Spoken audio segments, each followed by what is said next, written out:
Elementar, por Arthur Polônio, né? Tratando aqui uma resenha da lógica elementar, raciocínio, linguagem e realidade do Desidério Murcho. Não nos iludamos, é difícil construir um avião mais rápido que uma bala. É difícil correr a maratona, compor as bodas de Fígaro não deve ter sido fácil. Escrever Os Miseráveis também não. A física é difícil, a matemática é difícil, a lógica é difícil. Muitas coisas valiosas são difíceis e pretender que não são é iludirmos-nos. Lógica elementar não foge às dificuldades, ao contrário, enfrenta-as. Este, o mais completo e mais rigoroso manual de lógica publicado em língua portuguesa. Interessa, portanto, não só ao estudante, mas também ao especialista. Além disso, e dada a importância do raciocínio para a vida cotidiana, esta obra interessa ao leitor dado a reflexão e em contexto acadêmico ou não. Inclusive, eu tenho feito vídeos sobre esse livro aqui, né, sobre trechos dele. Fazendo aí, ao longo do tempo, já tem boa parte do livro já, pelo menos do início dele. Lógica elementar cobre os aspectos fundamentais da área, desde a lógica clássica até os desenvolvimentos recentes, como a lógica da identidade e da modalidade. A obra oferece ainda uma breve apresentação dos aspectos mais relevantes da silogística aristotélica. O autor adota uma abordagem filosófica da lógica. Filosófica não só porque a lógica é, para a filosofia, instrumental, um instrumento, um meio, para se atingir um fim, que é o conhecimento da verdade, mas também porque, evitando questões de pormenor técnico, não foge à discussão filosófica substancial que a lógica suscita. Capítulo 1, a lógica. Todas as pessoas raciocinam, contudo, é de prever que poucas sabem o que são os raciocínios ou como se raciocina bem, segundo o Desidério Murcho. Mas o que é, afinal, um raciocínio? Um raciocínio é uma tentativa de provar uma conclusão recorrendo a uma ou mais premissas, segundo o Desidério Murcho. Os conceitos de prova, premissa e conclusão são adiante esclarecidos. Um termo merece atenção adicional, é a tentativa. Um termo que merece atenção adicional é tentativa, Apesar de poucas pessoas terem dúvida acerca da importância de raciocinar bem, nem sempre têm uma ideia clara da razão por que é importante fazê-lo. A maior parte do conhecimento humano é obtido por raciocínio. Tenta-se descobrir o que não se sabe com base no que se considera que se sabe. Não há outra maneira de proceder, porque os seres humanos não têm um acesso místico ou especial ao que não conseguem saber diretamente. Só raciocinando se consegue ir além do conhecimento simples do aqui e do agora, segundo Desidério Murcho. Muitas vezes raciocina-se para descobrir a verdade, por vezes, contudo, raciocina-se com o propósito de persuadir. Falamos, nesses casos, de argumentos. Usa-se muito o termo argumento como aproximadamente sinônimo de raciocínio. Em rigor, porém, argumenta-se para persuadir alguém, coisa que nem sempre ocorre quando se raciocina. Quando se argumenta para persuadir, não se está a tentar descobrir a conclusão, mas a tentar fazer alguém aceitá-la, segundo o Desidério Murcho. Aí nós estamos no campo da retórica, que trabalha muito bem o Chaim-Perman. Agora, o campo da lógica é o campo do raciocínio, segundo o Desidério Murcho. Os raciocínios incluem frases e uma certa articulação entre elas. Se faltar a segunda, podemos estar ainda assim perante um texto, mas não perante um raciocínio. Quanto às primeiras, há alguns aspectos essenciais a considerar. Uma frase não é apenas um conjunto de sons ou de traços, e em si nada nessas entidades físicas lhes dá o poder de asserir, pedir, interrogar ou ordenar. O que lhes dá esse poder é a ação coordenada dos seres humanos que as usam de maneira suficientemente regular para fazer certas coisas, segundo o Desidério Murcho. Usamos diferentes tipos de frases para fazer coisas diferentes. Para asserir, aferir, usamos frases declarativas para interrogar, frases interrogativas. Nos raciocínios figuram exclusivamente frases declarativas, ainda que superficialmente nem sempre pareçam ser. E uma propriedade crucial das frases declarativas que podem figurar no raciocínio é terem valor de verdade, isto é, serem verdadeiras ou falsas, mesmo que não saibamos se são uma coisa ou outra. Uma frase declarativa que não tem valor de verdade é absurda. Nem todas as frases declarativas têm valor de verdade, apesar de esse ser o seu papel gramatical principal. Quando uma frase declarativa não tem valor de verdade, é absurda, não no sentido mais comum de ser escandalosa, mas antes no sentido de ser um mero jogo de palavras. Grande parte da sabedoria barata, pretensiosa e pretensamente profunda inclui doses generosas de frases absurdas, segundo Desidério Murcho. Por vezes, em filosofia, usa-se o conceito de proposição para exprimir algo como o conteúdo de uma frase declarativa. O conceito de proposição, no entanto, não é isento de dificuldades.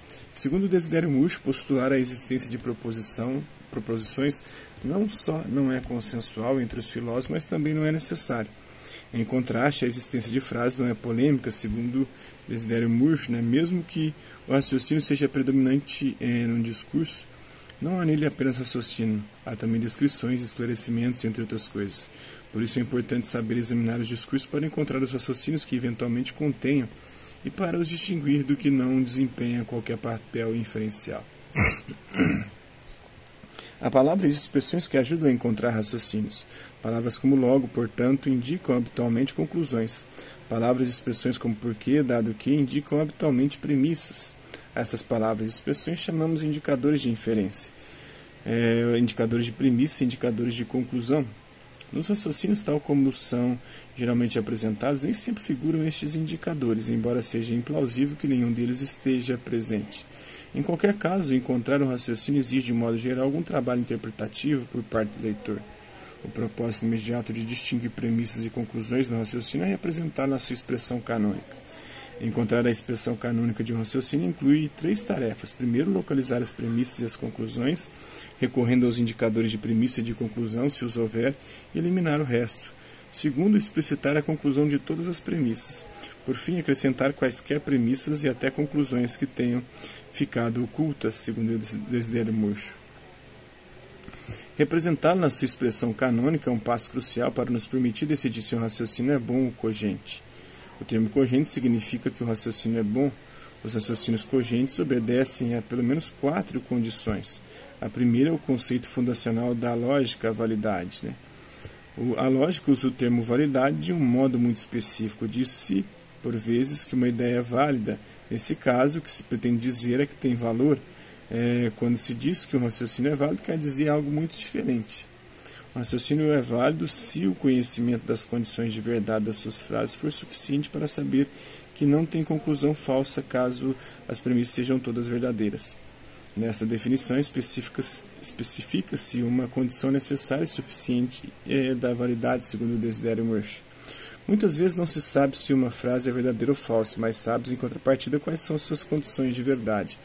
Quando o raciocínio é válido, e mesmo que não se saiba se as premissas são verdadeiras, sabe-se que o raciocínio não tem premissas verdadeiras e conclusão falsa. A validade é o que permite descobrir o que antes não se sabia com base no que se sabia, coisa que os raciocínios inválidos não permitem fazer. Por vezes, o estudante tem dificuldade em compreender que a validade, que é uma propriedade de alguns raciocínios, em nada depende da verdade atual ou factual, que é uma propriedade de algumas frases, das premissas e das conclusões. Por isso, o autor insiste em que o que conta no contraste entre a validade e a invalidade não é se as premissas são verdadeiras ou falsas, nem se a conclusão é uma dessas coisas. O que conta é se o conhecimento das condições de verdade é suficiente ou não para saber que não tem conclusão falsa caso as premissas sejam todas verdadeiras. A validade não diz respeito a frases isoladamente, mas antes ao modo como estão articuladas.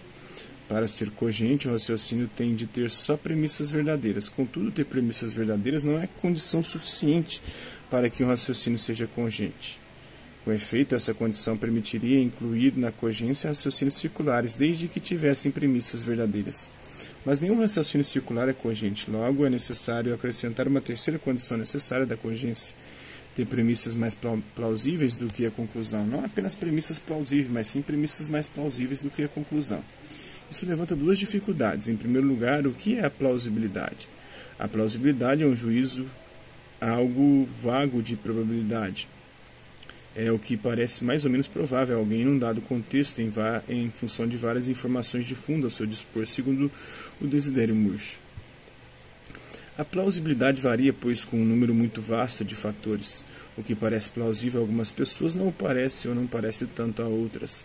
Podemos estar de acordo acerca da plausibilidade de muitas asserções, mas podemos discordar acerca da de outras. A segunda dificuldade é a seguinte: para que raciocínios sejam cogentes, é preciso que todas as premissas sejam mais plausíveis do que a conclusão. Mas mais plausíveis para quem, segundo Desidério Murcho? Para quem, responde o autor, não aceita a conclusão. E isso é fácil de compreender se pensarmos que um argumento visa persuadir. Se para aceitarmos as premissas de um argumento temos de já aceitar a conclusão, então ou o argumento não é para nós ou não é cogente. Argumentar bem obriga a descobrir primeiro quais são os pressupostos relevantes do interlocutor. para tentar então provar que a partir dele se conclui validamente o que ele não aceita segundo Desidério Murcho. Capítulo 2, a verofuncionalidade. A lógica formal começa com duas descobertas fundamentais, e é por isso que tem essa designação. Primeiro, que vários raciocínios têm a mesma forma lógica. Segundo, que em muitos casos o exame da forma lógica é suficiente para saber se os raciocínios são válidos ou não, segundo Desidério Murcho. Não é fácil apresentar uma definição explícita de forma lógica. Talvez nenhuma definição de forma lógica que seja simultaneamente rigorosa e informativa esteja disponível. Essa dificuldade é, porém, facilmente ultrapassada, uma vez que alguns bons exemplos permitem compreender claramente a noção. A primeira ideia essencial é que raciocínios acerca de coisas diferentes podem apresentar uma estrutura frásica comum. A segunda é que essa estrutura é, em muitos casos, suficiente para decidir se um raciocínio é ou não válido, né? A primeira parte da lógica clássica é a lógica verofuncional, a segunda é a lógica quantificada. Na lógica verofuncional, estuda-se apenas uma classe restrita de raciocínios, aqueles em que as únicas componentes relevantes para a qualidade são as condições de validade de 5 operadores de formação de frases, que são palavras ou conjunto de palavras que se aplicam à frase para gerar outras frases, segundo Desidério Murcho. Esses operadores são os seguintes: negação, conjunção, disjunção, condicional e bicondicional. Não há qualquer razão para os apresentar por esta ordem, mas é compreensível que se comece pela negação, uma vez que este é, dos 5, o único operador unário. Pode ser aplicado a uma só frase de modo a formar outra frase com sentido. Desidério Murcho chama, todavia, a atenção para uma confusão frequente. Os operadores de formação de frases têm um papel semântico muito diferente dos indicadores de conclusão, como logo ou de premissa, como porquê. Os primeiros permitem formar frases partindo de frases, mas os segundos não formam frases no sentido lógico do termo, mas raciocínios, que são encadeamentos especiais de frases. Daí que nem logo o indicador canônico de conclusão, nem qualquer outro indicador de premissa ou de conclusão seja um operador de formação de frases. Os 5 operadores acima referidos têm uma propriedade fundamental. Estes 5 operadores não se limitam a gerar frases a partir de frases. Além disso, o valor de verdade das frases com qualquer um destes operadores é inteiramente determinado pelo valor de verdade das frases constituintes, segundo Desidério Murcho. As condições de verdade dos operadores podem ser especificadas por meio de dispositivos gráficos chamados tabelas de verdade.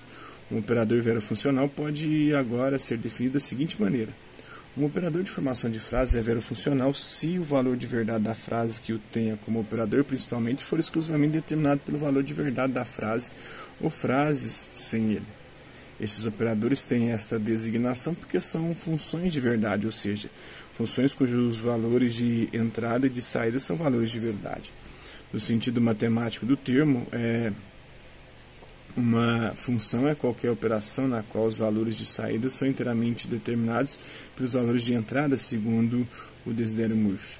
O alcance da lógica verofuncional clássica é explicado pelas características fundamentais dos operadores verofuncionais. Os 5 operadores da lógica clássica não foram respingados ao acaso. Pelo contrário, só têm uma característica fundamental em comum. São todos verofuncionais, como permitem formar frases com as condições de verdade de qualquer operador verofuncional binário. Uma vez que usando apenas 5 operadores clássicos se consegue obter as condições de verdade de qualquer frase com operadores verofuncionais ternários, quaternários. A lógica verofuncional é muito mais vasta do que parece à primeira vista, pois é uma teoria de todo raciocínio verofuncional e de todas as relações lógicas entre frases verofuncionais, segundo Desidério Murcho. A fim de provar a validade ou invalidade de raciocínios verofuncionais, e só desses, é possível construir sequências de tabelas de verdade, que o autor chama tabelas de validade. O processo inclui 4 passos. O primeiro consiste em reescrever cada uma das frases e o próprio raciocínio à sua forma canônica, eliminando tudo o que nele não desempenha qualquer papel inferencial e acrescentando quaisquer premissas que tenham sido suprimidas na formulação original. Este é o passo mais difícil, uma vez que nem sempre a formulação de uma frase ou de um raciocínio é apresentada na forma canônica. Além disso, diferentes representações canônicas de frases ou raciocínios são por vezes admissíveis. Em seguida, estipula-se uma interpretação ou dicionário representando-se cada uma das frases elementares com valor de verdade que ocorrem no raciocínio por símbolos como as letras P e Q. As letras maiúsculas serão mais à frente usadas como variáveis de fórmula, ou seja, variáveis que especificam a forma lógica de frases verofuncionais e não frases elementares. O penúltimo passo consiste em construir uma sequência de tabelas de verdade, uma para cada premissa e uma para a conclusão. Finalmente, examina-se essa sequência ou tabela de validade com o propósito de observar se, em alguma circunstância, cada uma das linhas da tabela sucede serem todas as premissas verdadeiras e a conclusão falsa. Se o raciocínio for válido, em todas as circunstâncias em que a conclusão é falsa, deve haver pelo menos uma premissa falsa. Se em todas as circunstâncias em que as premissas são todas verdadeiras, a conclusão também o é. Então o raciocínio é válido. Este exame não prova, como refere o autor, que o raciocínio examinado tem conclusão verdadeira. Prova, sim, que se as premissas forem verdadeiras, a conclusão também o será. Estaremos assim prontos a enfrentar a tarefa de descobrir se as premissas são de fato verdadeiras. Fazê-lo, porém, só vale a pena se previamente nos assegurarmos de que, se o forem, a conclusão também o será. Uma vez que a lógica verofuncional se ocupa exclusivamente dos raciocínios verofuncionais, alguns raciocínios válidos incluem outras componentes inferenciais, inferenciais podem parecer inválidos recorrendo a tabelas de validade. As tabelas de validade, nota Desidério Murcho, só provam a invalidade corretamente caso o raciocínio seja verofuncional. Em contrapartida, alguns raciocínios inválidos podem parecer válidos. Além disso, alguns raciocínios válidos podem não ser bons, seja porque têm premissas falsas, que parecem verdadeiras, seja porque as premissas não são mais plausíveis do que a conclusão. Falamos nesses casos de falácias. Uma falácia é um raciocínio que parece congente, mas não é. Há pelo menos 3 maneiras de um raciocínio ser falacioso: parecer válido sem o ser, parecer que só tem premissas verdadeiras quando algumas são falsas, e parecer que todas as premissas são mais plausíveis do que a conclusão quando isso não acontece. As falácias do primeiro tipo detectam-se usando tabelas de validade, desde que se trate de raciocínios verofuncionais, segundo Desidério Murcho. As tabelas de validade são instrumentos rigorosos para provar a validade de um raciocínio. Antes de estarmos em condições de usá-las, porém, devemos decidir qual é a forma lógica do raciocínio que pretendemos avaliar, o que nem sempre é tarefa fácil. Não há uma receita simples a que possamos recorrer.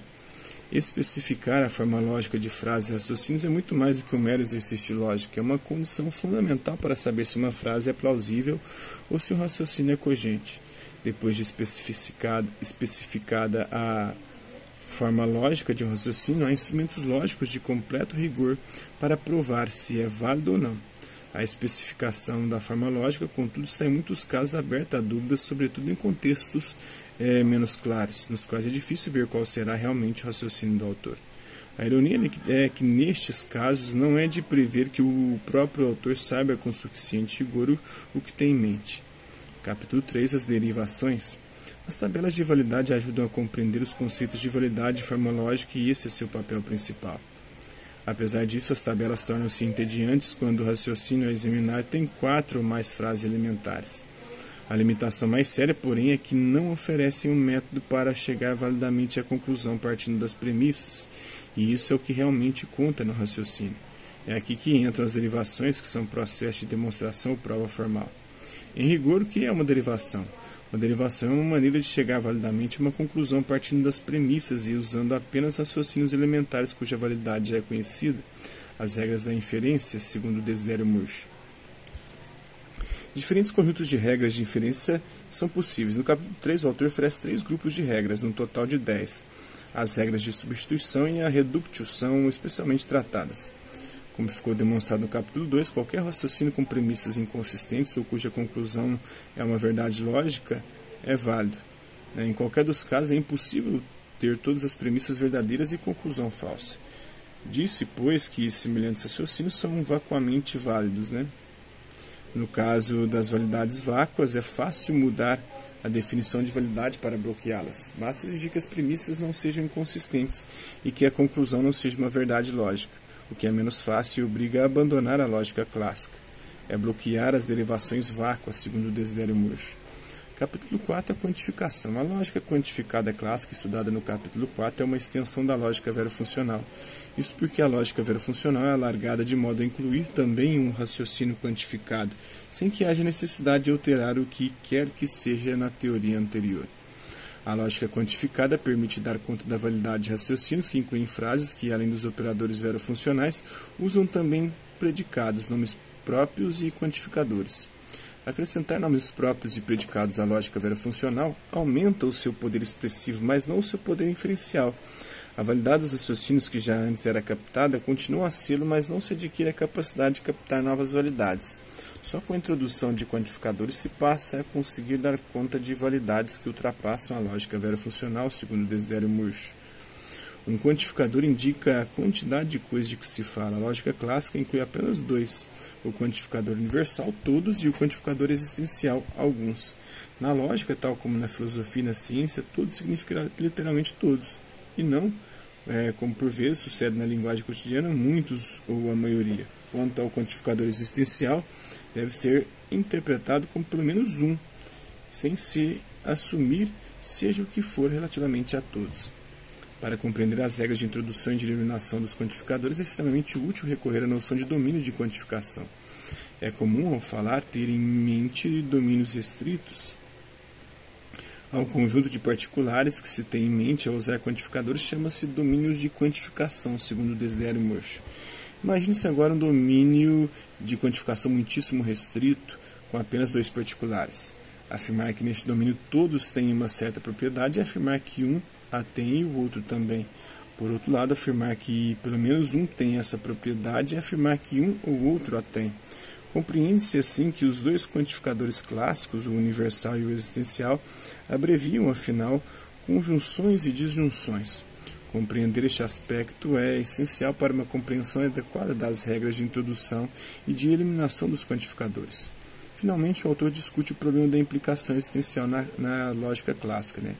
Capítulo 5, Identidade. A lógica quantificada é muitíssimo mais abrangente do que a meramente verofuncional, mas é ao acrescentar o conceito de identidade que surge algo realmente novo. Isto porque o raciocínio quantificado clássico é apenas um caso generalizado do verofuncional, dado tratar-se, afinal, de conjunções e disjunções abreviadas.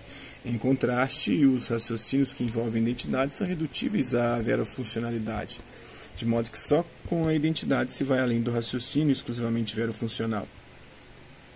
Segundo Desidério Murch, a identidade é um predicado curioso. Em primeiro lugar, é uma relação.